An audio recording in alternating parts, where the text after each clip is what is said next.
गांव के सबसे प्रतिष्ठित परिवार ठाकुर हवेली में आज रौनक थी। छोटा बेटा अर्जुन शहर से पढ़ाई कर लौटा था और उसकी शादी एक सुशील और सुंदर लड़की अनन्या से थी। एक पढ़ी लिखी, संस्कारी और सुंदर लड़की से।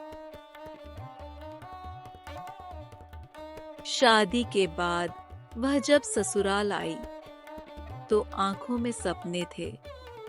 प्यार भरा घर, स्नेहिल परिवार और एक माँ जैसी सास। लेकिन यह सपना चूर हुआ जब पहली बार उसकी सास विमला देवी ने उसे आंखों में आंखें डालकर कहा, अब तू इस घर की बहू है, रानी नहीं। जो मैं कहूं वही होगा। जी माँ, जैसा आप कहें। अनन्या थोड़ी सहम गई, मगर सोचा शायद सासू माँ का तरीका कठोर है, दिल नहीं। शादी को अभी कुछ ही दिन हुए थे, मगर अनन्या के हिस्से में था सिर्फ काम, ताने और उपेक्षा। सुबह 4 बजे उठकर सारे घर के काम, नाश्ता, खाना, सफाई, सब कुछ उसी के जिम्मे था। विमला देवी हर बात पर ताने कसती। तेरे मायके में कुछ सिखाया भी था या बस सज धज कर घूमना सिखाया? माँ, मैं कोशिश कर रही हूँ। कोशिश से कुछ नहीं होता। हमारे जमाने में तो बहुएं दिन भर सर पर ईंटें ढोती थीं। अर्जुन अनन्या से बहुत प्यार करता था, लेकिन अपनी माँ के सामने एक शब्द नहीं कह पाता था। माँ के डर से वह अनन्या की तकलीफें देखकर भी चुप था।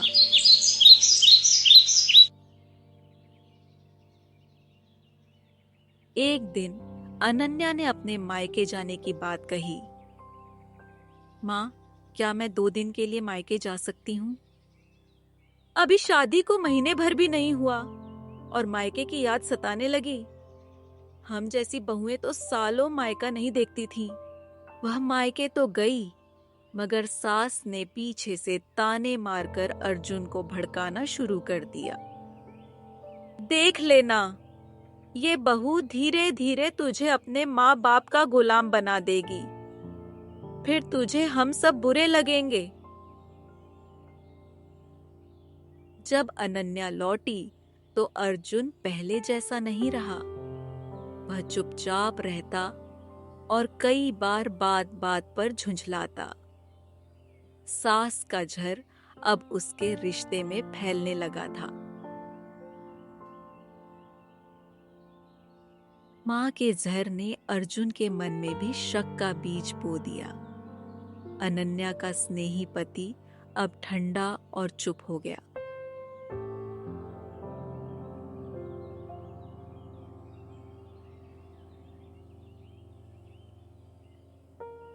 एक साल बीत गया।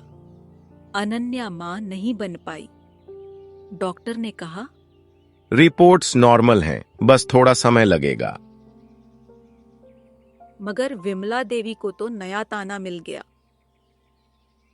बंजर जमीन जैसी बहू ले आया मेरा बेटा। न जाने कैसी कुंडली है इसकी। वो दिन रात जपती रहती। तेरे नसीब से तो मेरी कुल की वंशबेल ही सूख जाएगी। बंजर जमीन ले आया मेरा बेटा। तानों की परछाई अब उसकी आत्मा पर छाने लगी थी, मगर वो चुप थी, सिर्फ अर्जुन के लिए। एक दिन जब अनन्या रसोई में खाना बना रही थी तो सासू माँ आती है और कहती हैं, तू बाज, मुझे वंश नहीं दे सकती तो तू किस काम की? निकल जा मेरे घर से। बस बहुत हो गया माँ, अब मैं चुप नहीं रहूंगी। मैंने इस घर को अपना माना, आपको माँ माना, मगर आपने कभी मुझे इंसान नहीं समझा। विमला देवी आग बबूला हो गई। अब तू मुझे सिखाएगी कि माँ कैसी होती है। उन्होंने अर्जुन को बुलाकर कहा, या तो इसको छोड़ या फिर इस घर से निकल जा। अर्जुन एक बार फिर चुप रहा। उसने आंखें फेर ली। अनन्या की आंखों में आंसू थे, लेकिन अब वो कमजोर नहीं थी। अनन्या उसी दिन अपना सामान लेकर घर से निकल गई। मायके लौट आई और वहां एक स्कूल में पढ़ाने लगी। उसकी योग्यता ने जल्दी ही उसे एक सम्मानजनक नौकरी दिला दी। वह खुद के पैरों पर खड़ी हो गई। अर्जुन ने जब देखा कि अनन्या बिना किसी सहारे के आगे बढ़ रही है, तो उसे पछतावा हुआ। उसने अनन्या को कॉल किया और कहा, अब घर लौट आओ अनन्या। अब देर हो चुकी। अर्जुन, अब लौटने का सवाल नहीं उठता। मैंने खुद से प्यार करना सीख लिया है और मैंने तलाक की अर्जी दी है।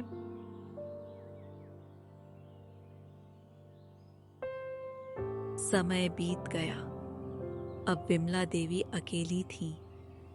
न कोई बात करने वाला, न सुनने वाला। अर्जुन बाहर नौकरी करता था और घर में सन्नाटा पसरा था। एक दिन उन्होंने अपने पुराने एल्बम में अनन्या की तस्वीर देखी और फपक पड़ी। कितनी अच्छी थी वो, और मैंने क्या किया उसके साथ। रिश्ते अगर दिल से ना निभाए जाएं, तो वो सिर्फ जिम्मेदारी बन जाते हैं, और जब रिश्तों पर ईर्ष्या की परछाई पड़ जाए, तो वो हमेशा के लिए छूट जाते हैं।